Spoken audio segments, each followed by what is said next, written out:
Hi, this is Dr. Ray. Welcome to another SolidWorks tutorial. In this tutorial, we mainly focus on more advanced features in assembly section. Uh, let's start with something a little more basic here. What we have is a flashlight and consists of several components. So we use basic assembly relations between parts and make this. Now we have few movable parts here that we have to do some modification. Let us start with this clip here.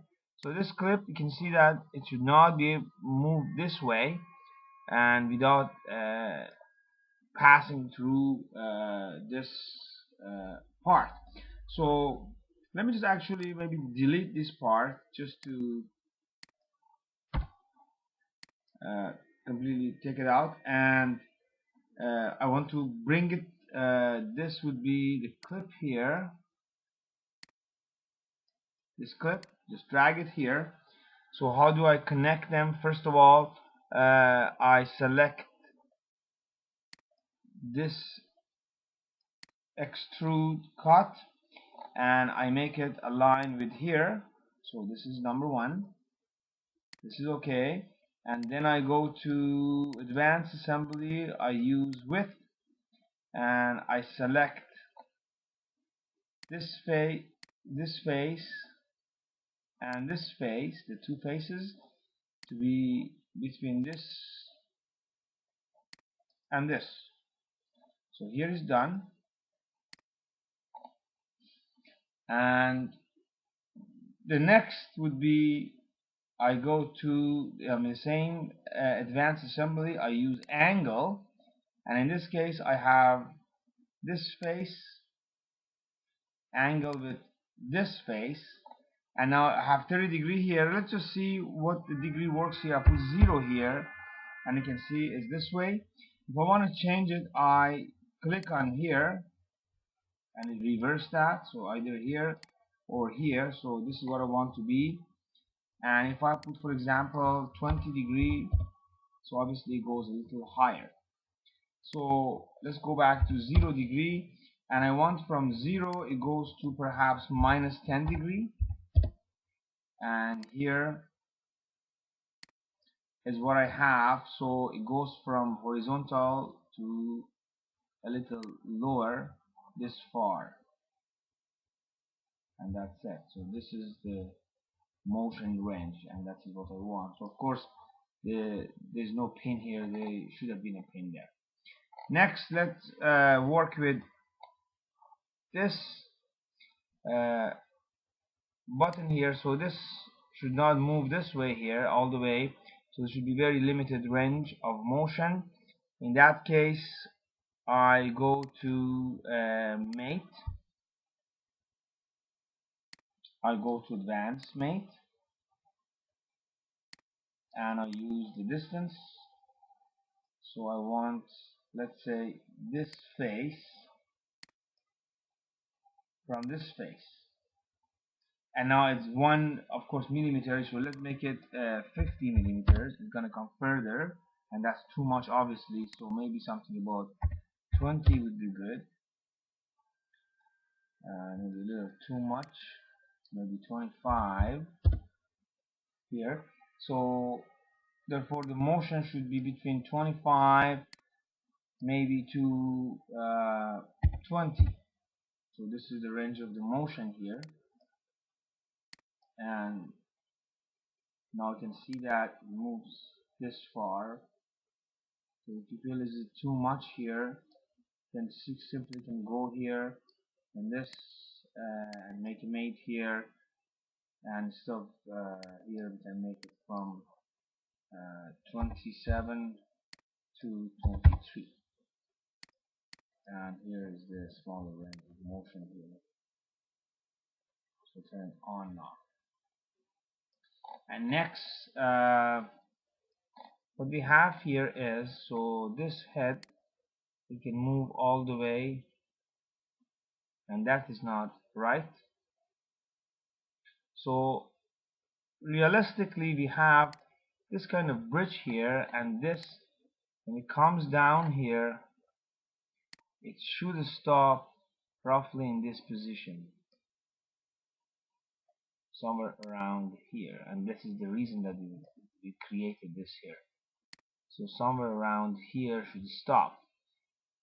So this would be the maximum motion coming down, and going up obviously can go up to perhaps 0 degree or to vertical.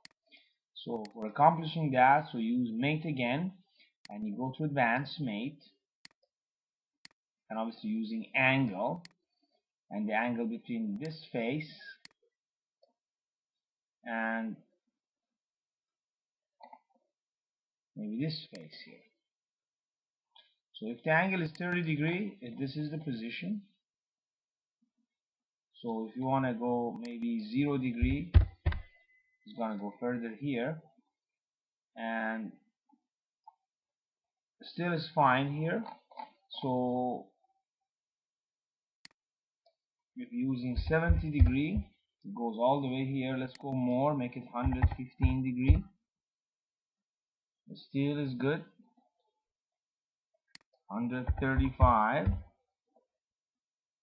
and it's just about to get closer to that position here. So therefore we go here 0, 135 to 0, and that would be the range of motion here. And as you can see here now, I can simply move this one in that range here. It goes from here, and actually in this case I made a mistake. I can't go that far. I can't go this way here. Obviously there's a collision here. I could have detected as well. So let me go back here and modify that by putting it up to, let's say, 60 degree, and that would be sufficient perhaps here. So it goes from this far to this far, and of course in this case this piece rotates as well. I can rotate, this is supposed to rotate actually. I don't know why it doesn't do it now. I'm sure it does, because it's not limited. So this should move this way, and this should be able to move too. So in the original it did. Anyway, so this is basically what we can do. So we can make more relation here to make it look better. So let's just go to a little more advanced, and I want to open another piece here. This is Allen wrench. So let's start what we have. We make a new assembly, and the assembly you bring the main part, which is the base sheet. This, just drag it here. That's okay. And then you bring one of the Allen wrenches here. So we made a design table. We have several sizes of the same shape of Allen wrench. I used the largest one, number 10. So we can go here, select this, and make it concentric with this, and then this is okay, and then select this face and select this face, and it makes it coincident. So this seems okay. So this moves, but the problem here is that it passes through the base, and this is not correct. So there are two ways of solving this problem. I show you both of them. If you have only one piece, so maybe it would be easier to use a mechanical relation. So let me delete this here. I delete both, and now so we go to mate, we go to mechanical mate, and I go to hinges. So I have to make few relationships here. This and this should be the concentric, and then this face and this face, And finally I go and specify the angle limit, and I need to also define two faces. I use this face and this face, and you can see that the angle here is 0. If I put, for example, 80 degree, it's going to come further down here. If I put 115 degree, a little too much here, so I'll make it 100 degree or 105 degree maybe. This is right in the position that I wanted it to be. So let's go to 0 again, and when I play with this values, I can see what is the position of this Allen wrench, and now I know that it has to move from 105 degree, the maximum, and the minimum I want to go the other way, so it has to be negative perhaps 70. And by adding this to the system, so what it does is simply it's moving from one end, goes all the way to minus 70, cannot go lower than that, and from one side it goes all the way to here. So this is the motion we have. So for the next one, let me just bring another wrench here, and I use different size 7 perhaps. I could make another mechanical mate between this piece and my first wrench. If this is sometimes required, you want to make a mechanical relation between a movable part that already has mechanical relation with a solid or stationary part, and then you have the second one and you want to build it together so they all move to respect to each other. But in this case here, of course, this should not move to respect to each other, they all should move to respect to the base. I cannot make my mechanical mate relation to respect to this base, because now if I do that, then it's going to be on top of the previous one. So what I do, I use another feature here, which perhaps we've seen it before. So I go and I make this and even this to be coincident. That's one. Then I go make this face and this face with a distance of 0.1 millimeter perhaps here. And finally I go to advanced mate, and advanced mate I use the angle concept, and I use exactly the same two faces, this face and this face, and I use the same thing here. So with the 0 here, I go from 105 to minus 70, and that is what we have here. And if you finish this mating, so these two, they would move independently but the same angle. So for same, you can see that both goes from minus 70 all the way to 105 degree. So this is another set of mechanical mate. Of course you have to add more, and then you have washer and so on, so that would be only redundancy. And again, a little more advanced would be using rack and pinion here, and I show you here what I have, and this is what we get here. So now I have a gear and I have a rack, and I want these to be able to move to respect to each others. Let me close this here. I go to assembly, make a new assembly, and in this particular case, unlike other cases, I have two movable parts, and it doesn't matter which one I make as my base, that would not move. So this is not what I want. So in this case, let's say I use the rack as my base. So you see, I cannot move that yet, even I'm left clicking. In order to create or have a movable one, I bring another rack here, and this one is considered the second piece, and I bring the gear as well, and obviously I don't need the first one, I just simply delete it.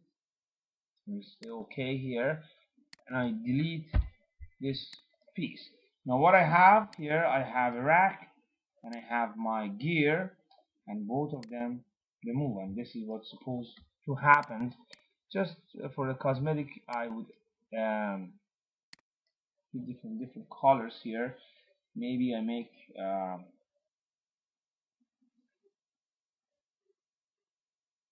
my gear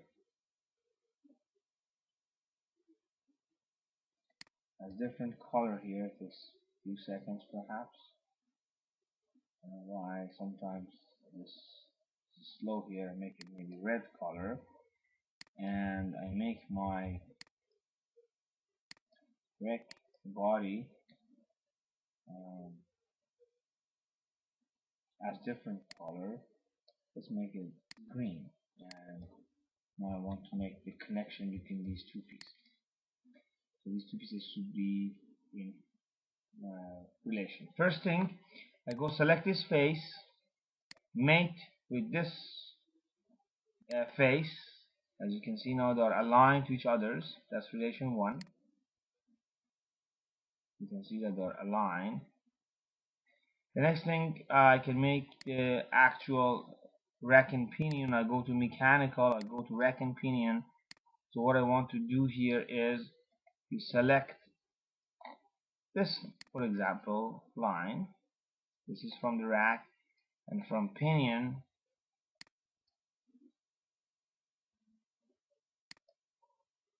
we use this one here. And as you can see now, they moving to respect to each others. Well, of course the distance is not matched, so the next thing I want to do, I want to set the distance here. I go back to the standard and I select this point and this line that I actually made all of these teeth. So to have a distance here, and let's just put the distance 80. By that they are in contact now. So if you want to have more contact, you can make it perhaps a little less distance, maybe 78 or so, but this is good for this purpose here. So now the next thing is, as you can see that, so this moves. I don't want to move it that way, so I want to fix this face. I select this face and I want to make it with the right plane, and maybe I just go back here. I want to see where the right plane is. This is the right plane, you see that? So if I want to have this with the front or right plane, fix it, or front plane here, for example. So we fix them together. That means that it cannot rotate. So let's go here to mate, and I choose the front plane and this plane to be coincident as it's selected here. See that now these planes are coincident. Okay, but this still moves this way here. So the next thing I want to do, I want this face and top plane not to be coincident, but to be parallel to each other's. There we go, they're parallel. So it moves now this way, but as you can see that the whole thing, it moves. In order to fix it, I have to fix this gear in a position, and that's the reality. So the gear is rotating around its axis, and the rack is moving left and right. So to accomplishing that, let me close this here. I go to top plane, make a sketch on top plane, and in order to see it, I go from the top. This is what we have here. Make it perpendicular, and I go and sketch a line, in this case the vertical line. Okay, and the line is here, so get out from the sketch. So then I would say I want this line, which is already selected, to be mated with here, and I want to have it co-center. You see now perfectly it's co-center. And by doing that now, this is done. So you can see this moves only this way. It doesn't rotate any direction no matter what I want to do. I can rotate the whole thing, but that's only rotating the view. And it moves, but of course you can see it moves all the way, goes up and here. So this is not correct. So I want to limit this motion here. For doing that, again I go to the mate and I use advanced mate, and in advanced mate I go to the distance, select this distance here. You have to select two things that they have a relation, same as the button on the flashlight. So you select this face and this line. So yeah, you see if it's 1 millimeter is here, let's make it 10 millimeters. So it goes in, or even maybe more, make it 20 millimeters this far from this end, and from the other end, if I want to know how far it goes, I make it maybe 580. See, it moves all the way here. So from 20 to 580. So therefore, I know the limit is 580 is the maximum and 20 is the minimum. And by doing that, now I make it perfectly in a position I want. Go from here to this point here. And here a simple example of rack and pinion. I think it's a good example for to start. It's still a basic feature here. You can have more complex shapes. Anyway, I hope this tutorial helps you to get familiar with advanced features in assembly. Thank you.